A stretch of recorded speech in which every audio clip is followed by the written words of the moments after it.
আসতেন। এই ওমর ইবনে খাত্তাব রাদিয়াল্লাহু তাআলা আনহু এত দামি লোক হয়ে গেছেন, নবী আলাইহিস সালাতু ওয়াস সালাম বলেছেন আমার পরে কেউ নবী হইল ওমর নবী হয়ে যাইতো। ওমর বোঝেও ঠিক বলেও ঠিক, বুখারীর মধ্যে রওয়ায়াত আসছে যার অনুকূলে কোরআনের বহুত আয়াত নাযিল হয়ে গেছে, যাকে দেখলে শয়তান পালায়া বেড়াইতো। এই ওমর ইবনে খাত্তাব রাদিয়াল্লাহু তাআলা আনহু কেন এরকম হইছেন? নবীর সোহবতে আসার কারণে, নবীর সোহবতে আসার কারণে হাজারো মানুষ এত দামি হয়ে গেছে। আল্লাহ পাক বলেন রাদিয়াল্লাহু আনহুম ওয়া রাদু আন, আমিও রাজি ওরাও রাজি, আমিও খুশি ওরাও খুশি। ওরা আমাকে ভালোবাসে আমি ওদেরকে ভালোবাসি, ওরা আমাকে মুহাব্বত করে আমি ওদেরকে মুহাব্বত করি। এ আমার যুবক বাবারা, আমার মুরব্বী বাবারা, আমার পর্দালা মা বোনেরা, আমার মাওলাকে নিয়ে থাকো, আমার মাওলাকে নিয়ে চলো, আমার মাওলাকে নিয়ে হাঁটো, আমার মাওলাকে নিয়ে আসো, আমার মাওলাকে নিয়ে ব্যবসা করো, বাণিজ্য করো। অর্থাৎ কোন কাজে আমার মাওলায় রাজি, কোন কাজে আমার মাওলায় বেজার। যেই কাজে আমার মাওলায় রাজি ওই কাজ আমি করব, যেই কাজে মাওলায় বেজার ওই কাজ আমি করব না। আমার মাওলায় যেই কাজে খুশি আমি সেই কাজে খুশি, আমার মাওলায় যেই কাজে বেজার আমিও সেই কাজে বেজার। যাকে মোহাব্বত করলে আমার মাওলায় আমাকে মোহাব্বত করবে, আমি তাকে মোহাব্বত করব। যাকে ঘৃণা করলে আমার মাওলায় আমাকে মোহাব্বত করবে, আমি তাকে ঘৃণা করব। হুব্বু ফিল্লাহ বুগযু ফিল্লাহ, আমি মোহাব্বত করি মাওলার জন্য, আমিও ঘৃণা করি মাওলার জন্য। এ আমার বাবারা, আমার মাওলা পাক বলে ইয়া আইয়ুহাল্লাযীনা আমানুত্তাকুল্লাহ, হে মুমিন আল্লাহকে ভয় করো। কিভাবে ভয় করবা? ওয়া কুনু মাস সাদিকিন, যার কাছে আগুন আছে তার কাছে আগুন আনার জন্য যাও, যার কাছে তৈল আছে তার কাছে তৈলের জন্য যাও। তুমি কি দেখো নাই তৈলালার কাছে তৈল পাওয়া যায়, স্বর্ণকারের কাছে স্বর্ণ পাওয়া যায়। তুমি কি দেখো না বাদাম ওয়ালার কাছে বাদাম পাওয়া যায়? ঠিক আল্লাহ ওয়ালার কাছে আমার মাওলাকে পাওয়া যায়। আল্লাহ আল্লাহ। আমার বাবারা যদি মাওলাকে ভয় করিয়া কবরে যাইতি, বড় কবরটা জান্নাতের বাগিচা হইয়া যাবে। মাওলাকে ভয় করিয়া যদি কিয়ামতের ময়দানে উঠতেই পারো, আমার মাওলায় আরো সে নিচে জায়গা করিয়া দিবে। আল্লাহ তুমি কবুল করিয়া নাও। জনাব মুহাম্মদ রাসূলুল্লাহ সাল্লাল্লাহু আলাইহি ওয়াসাল্লাম ফরমান, হে আমার উম্মতেরা, কিয়ামতের ময়দানে 3 জায়গায় আমাকে খোঁজ করিও। হাউজের কিনারে আমাকে খোঁজ করিও, মিজানের কাছে আমাকে খোঁজ করিও, পুলসরাতের গোড়ায় আমাকে খোঁজ করিও। জনাব মুহাম্মদ রাসূলুল্লাহ সাল্লাল্লাহু আলাইহি ওয়াসাল্লাম হাউজের কিনারায় থাকবেন। তিনি ডাক দেবেন, আয় আমার উম্মতেরা, আমি তোদেরকে এক পেয়ালা হাউজে কাউসারের পানি পান করাইয়া দেব।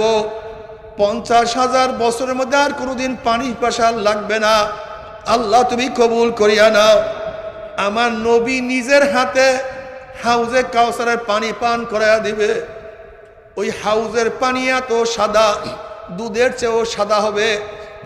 এত ঘেরান, মেশকের চেয়েও কোটি কোটি গুণ বেশি ঘ্রাণ হবে। এত স্বাদ, মধুর চেয়ে কোটি কোটি গুণ বেশি স্বাদ হবে। এত তাসির, 50,000 বছরের মধ্যে আর কোনোদিন পানির পিপাসা লাগবে না। আল্লাহ তোমার নবীর হাত মোবারকে এক পেয়ালা হাউজে কাউসারের পানির ব্যবস্থা করিয়া দিও। জনাবে মুহাম্মদ রাসূলুল্লাহ সাল্লাল্লাহু আলাইহি ওয়াসাল্লাম যখন ডাক দিবেন, সমস্ত উম্মতরা ঢোকার চেষ্টা করবে। গেটের মধ্যে ফেরেশতারা একদল উম্মতকে আটকায়া ফেলাইবে। ওই উম্মতের বলবে, ইয়া নবী আল্লাহ, ইয়া রাসূলুল্লাহ, আপনি আমাদেরকে ডাকছেন কিন্তু ফেরেশতারা তো আমাদেরকে আসতে দেয় না। তখন নবী বলবেন, ফেরেশতারা ছাড়িয়ে দাও, আমি ওদেরকে এক পেয়ালা হাউজে কাউসারের পানি পান করাইয়া দাও, 50,000 বছর বাদে পানি পয়সা লাগবে না। তখন ফেরেশতারা বলবে, ইয়া নবী আল্লাহ, ইয়া রাসূলুল্লাহ, আপনি তো জানেন না, আপনি দুনিয়ার থেকে বিদায় হওয়ার পরে কপাল পরা নামাজ পড়তো না, রোজা রাখতো না, বেপরদা অপকর্মের মধ্যে লিপ্ত থাকতো, মদ গাঁজার মধ্যে সব সময় ব্যস্ত থাকতো, আপনার দল বলের কাছেও যাইতো না, আপনাকে নেতা মানতো না, আপনার নীতি আদর্শে এই নাফরমান পছন্দ করতো না, বরং আপনার নীতি আদর্শ অনুযায়ী যারা চলতো তাদেরকে কত টিটকারি, কত ফাইজলামি, কত আঘাত তারা করত। এরা তো দিনকে পরিবর্তন করিয়া ফেলাইছে। এই কথা শোনার সাথে সাথে নবীর কলিজা মোবারকে দাগ লাগিয়া যাবে, ব্যথা লাগিয়া যাবে। তখন নবী আলাইহিস সালাতু ওয়াস সালাম বলবেন, সৌকান সৌকান সৌকান, দূর হ দূর হ দূর হ, তোরা আমার উম্মত না। এ আমার জ্ঞানী বাবারা, ও আমার পর্দার জ্ঞানী মা বোনেরা, যদি নবী আলাইহিস সালাতু ওয়াস সালাম তোমাকে আমাকে পরিচয় না দেয়, যদি নবী আলাইহিস সালাতু ওয়াস সালাম তোমাকে আমাকে ভাগাইয়া দেয়, কে হাউজে কাউসারের পানি পান করাইবে? কে তোমাকে সুপারিশ করবে? কে তোমাকে ডাকবে? এরপরে নবী আলাইহিস সালাতু ওয়াস সালাম মিজানের কিনারায় থাকবে, উম্মাতদেরকে ওজন করা শুরু করবে। যখনই কোনো গুনাহ তার উম্মাতের ওজন করা শুরু করবে, অমনি আমার নবী সুপারিশ করবে, মাওলা হে, এই যুবক নামাজ পড়তো, তার বাবা তো নামাজ পড়তো না, এই মেয়ে তো নামাজ পড়তো, তার মা তো নামাজ পড়তো না, এই মেয়ে তো বোরখা পরে, তার মা তো বোরখা পড়তো না, এই যুবক তো দাড়ি রাখতো, তার বাবা তো দাড়ি রাখতো না, এই যুবক তো ইবাদতের মধ্যে মশগুল থাকতো, কিন্তু তার বাবা তো কত বাধা দিত, কিন্তু এরপরও নেক কাজের মধ্যেই থাকতো। কিন্তু এখনো তো কিছু নেক তার রয়েই গেছে, যা ত্রুটিযুক্ত। এই নেকটাকে তুমি বাদ দিও না।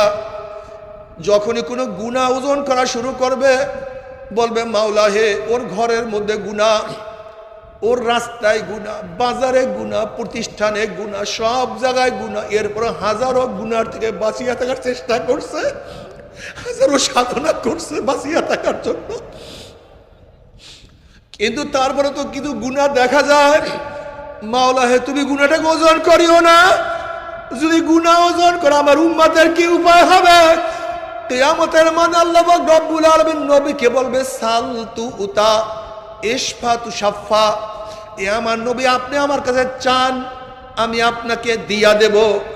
যে সুপারিশ করবেন আপনার সুপারিশ কবুল করব। আমার নবী উম্মতের জন্য যে সুপারিশ করবে, আমার নবীর সুপারিশ আমার মাওলা কবুল করবে। হে গাধারা, হে জাহেলরা, হে বেয়াকুবরা, যদি তোমার আমার নবী তোমাকে আমাকে চিনতে না পারে, তাহলে তোমার সে আমার সে বদনসিব আর কেউ হইতে পারে না। আল্লাহ, এর সে বড় বদনসিব কপাল পর আর কেউ হইতে পারে না। জনাবে মুহাম্মদ রাসূলুল্লাহ সাল্লাল্লাহু আলাইহি ওয়াসাল্লাম ফরমান, মান আহাব্বা সুন্নতি ফাকাদ আহাব্বানি ওয়া মান আহাব্বানি কানা মাই ফিল জান্নাহ। যারা আমার সুন্নাত মানবে, সুন্নাতকে মোহাব্বত করবে, সুন্নাত অনুযায়ী চলবে, সুন্নাত অনুযায়ী চলাফেরা করবে, তারা আমার সাথী হয়ে কিয়ামতের ময়দানে জান্নাতে চলিয়া যাবে। আল্লাহ তুমি কবুল করিয়া না। অন্য রওয়ায়াতের মধ্যে আছে, মান দাইয়া সুন্নতি হুররিমাত আলাইহি শাফাআতি। নবী আলাইহিস সালাতু ওয়াস সালাম ফরমান, যারা আমার সুন্নাত মানবে না, অমান্য করবে, আমার সুন্নাতকে জায় করিয়া দিবে, ওদের উপরে আমার সুপারিশ সম্পূর্ণ হারাম হইয়া যাবে। আল্লাহ তুই আমাদের সবাইকে সুন্নাত অনুযায়ী চলার তৌফিক দিয়া দাও। এরপরে আল্লাহ পাক রব্বুল আলামিন কাউকে জান্নাত, কাউকে জাহান্নামের ফয়সালা দিয়া দিবে। জান্নাতি লোক জান্নাতের মধ্যে যাওয়ার পরে, সালামুন কাওলাম মির রব্বির রহিম, আল্লাহর তরফ থেকে শান্তি আর শান্তি। অশান্তি কি জিনিস আর কোনোদিন দেখবেও না, পাইবেও না, শুধু শান্তির মধ্যে আরাম আয়েশের মধ্যে থাকবে। কিন্তু আল্লাহ না করুক, আল্লাহ না করুক, যদি জাহান্নামের ফয়সালা হয়ে যায়, জাহান্নামে ফেরেশতারা লাত্তি মারিয়া জাহান্নামে ফেলাইয়া দিবে। জাহান্নামে পড়ার পরে জাহান্নামে 70 বছর পর্যন্ত জাহান্নামের নিচে যাইতেই থাকবে। যাইতেই থাকবে শুধু আগুন, ডাইনে আগুন, বামে আগুন, উপরে নিচে শুধু আগুন আর আগুন। আল্লাহ আমাদের সবাইকে মাফ করিয়া দাও। তবে মোমেন মুসলমান বলতে সবাইরই মনে চায় গুনার থেকে ফিরিয়া নেক আমল করিয়া মাওলার জান্নাত কিন্তু সবাইরই যাইতে মনে চায়। গুনাহ নিয়া মাওলার জাহান্নামে কাউরি কিন্তু যাইতে মনে চায় না। কিন্তু কেনই বা আমরা নেক আমল করতে পারি না, কেনই বা গুনার কাম ছাড়তে পারি না? এর মূল কারণ হলো আপনার এবং আমার পিছনে নফস এবং শয়তান লাগিয়া রইছে। এই নফস এবং শয়তান থেকে ফেরার জন্য যে কোনো একজন হক্কানি আল্লাহর ওলির হাতে হাত দিতে হবে রে বাবা। খবরদার, বর্তমান জমানায় পীর মুরিদের নামে ভেজাল, ব্যবসা, দলাদলি, হিংসা, হাসাদে পরিণত হয়ে গেছে। সমস্ত আল্লাহর ওলির একমত, যেই পীরের 5 জন মুরিদের মধ্যে কমপক্ষে 3 জনকে দেখবেন আলহামদুলিল্লাহ সুন্নাত মুআফিক আমল আকলাক মজবুত হয়ে যাইতে আছে, গুনার কাম ছাড়তে আছে, নেকের আমল ধরতে আছে, কলব নরম হইয়া চোখে পানি আসতে আছে। বৃক্ষতর নাম কি, ফলে পরিচয়। আমি চরমোনাই বুঝি না, চরমোনার দাওয়াত, প্রশংসা, প্রচার প্রসার করার জন্য আসিনি রে বাবা।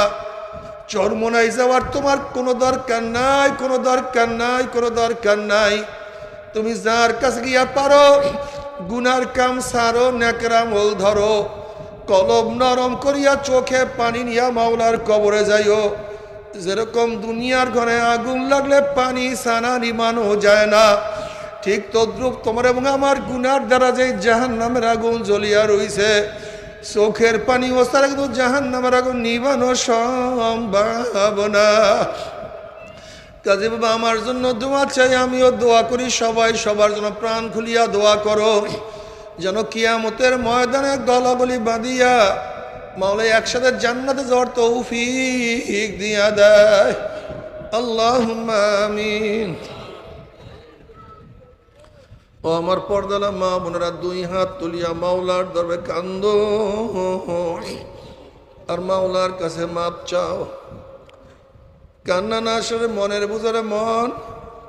একদিন এই ঘরের দরজা দিয়া নতুন বউ হইয়া উঠছিল রে মন। কত মেয়েও লাগে শরবত খাওয়াইছে, কত মেয়েও লাগে বাতাস করছে। আবার একদিন এই ঘরের দুয়ার দিয়ে মরালা শুয়া বাইর হব। ছেলে কানবে মা করে, মেয়ে কানবে মা করে, ওরে মন জবাব তোমার দিব আল্লাহ। আল্লাহ কত আলেম ওলামাদের নিয়ে হাত তুললাম রে মাওলা।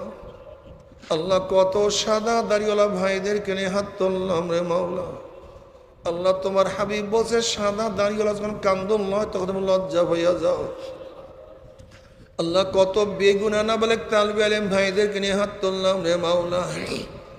আল্লাহ আমি তো গুনাহগার, আমার দিকে না তাকাইয়া তোমার যেই বান্দার হাত পছন্দ হয় তার উপরে আমাদের সবার গুনাহ খাতা মাফ করে দাও আল্লাহ। আল্লাহ মাফ করবাই না, ক্ষমা করবাই না। তোমার বান্দার এখানে কেন আসছে, কি পাওয়ার জন্য আসছে, কি চাওয়ার জন্য আসছে? আমরা দুনিয়া পাওয়ার জন্য আসি নাই, দুনিয়া চাওয়ার জন্য আসি নাই, দুনিয়ার বিপদে পড়িয়াও কেউ আসি নাই।